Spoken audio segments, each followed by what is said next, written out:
આપણે જોઈએ કે કોરોના કાળથી એક જે ફેસ સ્કેનર અને એક જે પંચિંગ મશીન, જે અંગૂઠો આપણે રાખીને જે હાજરી પૂરી શકાય એવા ડિજિટલ મશીનો શરૂઆતમાં મહાનગરપાલિકામાં લાગેલા હતા, પણ કોરોના કાળથી આપણે જોઈએ કે એ તમામ બંધ છે.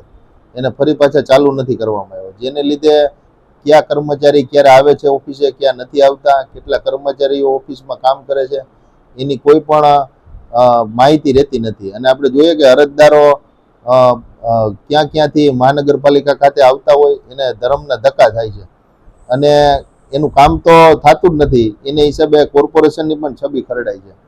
એટલે જે આવી નાની નાની બાબતો છે અને ડિજિટલ ઇન્ડિયાની વાતો થાય છે, એમાં પણ આવી જે ગંભીર ભૂલ કહી શકાય, તો એ તમામ હાજરી જે સ્કેનર ને ડિજિટલ સાધનો છે એ તાત્કાલિક ચાલુ થવા જોઈએ.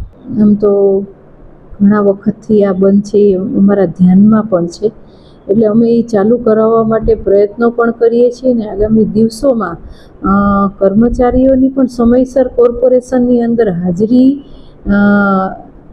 થાય અને કર્મચારીઓનું પણ એ મોનિટરિંગ થાય, તો એવા પણ અમે અમારી બોડી છે, અમે 5 પદાધિકારીઓ આ બાબતે સતર્ક છીએ.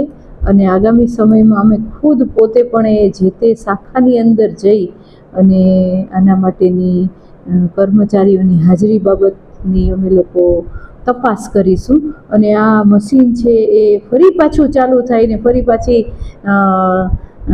થંભની હાજરી લગાવાય એવા અમારા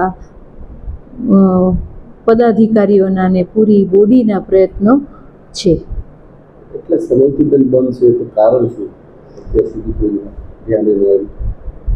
આમ તો કોરોના કાળ હતો એટલે એ સમય દરમિયાન આ બંધ થયેલું છે, એ મારા ધ્યાનમાં છે.